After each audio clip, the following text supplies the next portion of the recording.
For today's video is sa wakas ako ay maglalaban na and maliligo rin tayo sa ulan mga beshi. At syempre, welcome to our vlog, Dalio Girl. Vlog 18 na tayo mga beshi ko. At ang unang ginawa ko nga dyan mga beshi is kinuha ko na yung mga labahan ko sa kwarto. Pinagbukod ko lang yung mga damit tsaka yung mga kumot mga beshi. Kaya talaga ako napilitan maglaba ngayon mga beshi kasi wala na akong susuotin, lahat nasa labahan na. At sumakto ngayong araw mga beshi is Sabado. Para sa akin kasi mga beshi, pag Sabado is laba day. Kaya ba mga beshi, anong araw ba kayo naglalaba? At ito nga ako mga beshi is pinaghihiwalay ko na yung puti sa decolor. Kailangan yan paghiwalayin mga beshi kasi kapag sinama mo yung decolor sa puti, hay nako, magiging ibang kulay na yung puti mo. At ipiplex ko nga lang sa inyo mga beshi, yung tubig namin na kulay dilaw na. At nagsimula na nga akong maglagay dyan ng mga damit sa washing machine mga beshi. Pinagsama ko na nga yung mga tuwalya, kurtina, tsaka yung mga puti mga beshi. Kasi yung puti ko mga beshi 3 piraso lang. Para hindi masayang yung sabon, isinabay ko na yung kurtina tsaka yung mga tuwalya mga beshi. Hindi naman yun kumukupas mga beshi kaya okay lang na isama yun sa puti. At habang pinapaikot ko nga sa washing machine mga beshi yung puti tsaka yung mga kurtina is nag-igib na muna ako ng tubig.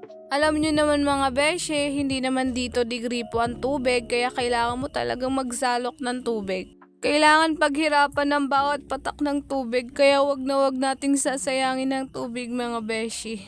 At alam nyo ba mga beshi, habang nagsasalok ako ng tubig is umuulan na. Kaya nabasa na ako niyan mga beshi, kaya naligo na lang din ako sa ulan. Hay, nakakamiss no mga beshi maging bata. Yung tipong magpapaalam ka pa sa mama mo para lang maligo sa ulan. Kaya nga mga beshi, nung nabasa na ako sa ulan, ay nako, naligo na lang talaga ako sa ulan. At habang naliligo nga ako sa ulan, ayun, nagmamaganda ang babaitang ito.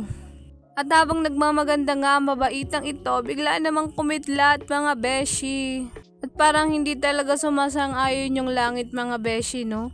Dahil nga pasaway ang babaitang ito, hindi yan mapipigil ng anumang kidlat o kulog. Para lang maglaro ng ganda-gandahan mga beshi. Charot! At habang hinihintay kong matapos yung sinasalang ko sa washing machine mga beshi, ay nag-shampoo muna ang babaitang ito. Kasi para mamaya mga beshi pag naligo ako is magsasabon na lang ako. Anong oras na kasi yan mga beshi? Medyo maliwanag lang yan mga beshi kasi sa flash ng cellphone ko habang nagvi-video. Pero gabi na talaga yan mga beshi.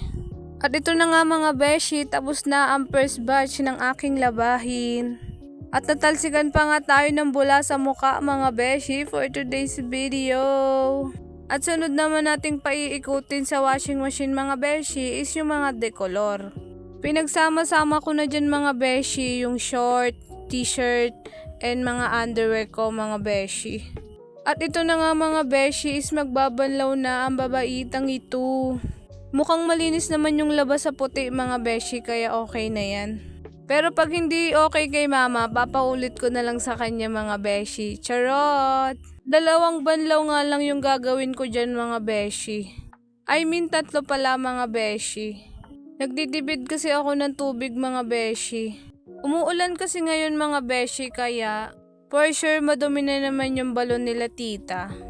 Kaya kung ano yung nasalak ko kanina, ayun lang yung gagamitin natin for today's video. Madami rin naman yun mga beshi kaya kasyang-kasya na yan. Pagkasyahin na lang natin for today's video. At nagsampay na nga ang babaitang ito. At dito ko nga lang muna siya sa gilid sinampay mga beshi. Bukas ng umaga ko na lang yan ilalabas mga beshi kasi wala nang araw ngayon mga beshi, gabi na tas umuulan pa kaya dyan na muna siya sa gilid. At ito na nga mga beshi yung second batch. At isasalang na nga natin yung mga kumot natin mga beshi. At alam nyo ba mga beshi, sobrang lakas ko gumamit ng kumot. At nung nakita nga yan ni mama na may labahan na naman akong kumot, ang sabi niya sa akin mga beshi, Dalia, may kumot ka na namang labahan, kakalaba ko lang yan ah. Nagdahilan na lang ako mga beshi, sabi ko hindi yan, yung iba yun. At dahil dyan, wala akong kumot for today's video.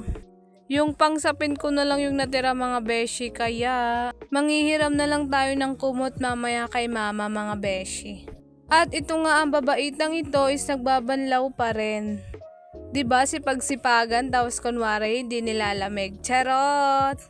At sinampay na nga natin mga beshi yung mga t-shirt. O diba medyo onti lang yung damit ko for today's video. Unti lang naman talaga yan mga beshi, nagpadami lang talaga niyan is yung mga kumot kasi malalaki. Paano kayo nagbabanlaw ng kumot? Ang bigat-bigat kaya niyan mga beshi. Kaya ipapakita ko sa inyo mga beshi ang tik-tik ko sa pagbabanlaw ng kumot. Pero bago yun mga beshi is winashing ko muna tong sapatos ko. Tinatamad na kasi ang babaitang ito mag-brush kaya winashing na lang natin siya for today's video. At ito nga mga beshi is magbabanlaw na tayo ng kumot. Ang technique pala na sinasabi ko sa inyo mga beshi is tinatapakan ko yung kumot. Ang ginagamit ko sa pagbanlaw ay hindi kamay kundi paa mga beshi. Pero syempre sa last banlaw mga beshi is inikot-ikot na natin yan. Gamit ang kamay syempre. Paano natin yung gagawin kung paa yung gamit natin mga beshi, diba? At may isang babaitang na naman po ang nag-e-enjoy sa buhay niya for today's video. Grabe, alam niyo ba mga beshi, pag nasa loob ako ng planggana nung bata ako tas may tubig, akala ko may swimming pool na kami mga beshi. Tapos yung tubig pa nga nun mga beshi yung pinagbanlawan ni mama eh. Sobrang hirap din kasi ng tubig nun mga beshi. Nag-iigib pa talaga kami ng nawasa bago kami magkatubig mga beshi. At hanggang dito na lang mga beshi. Hey mga beshi, see you in the next vlog. Don't forget to follow our official account. Bukas ulit. Bye-bye!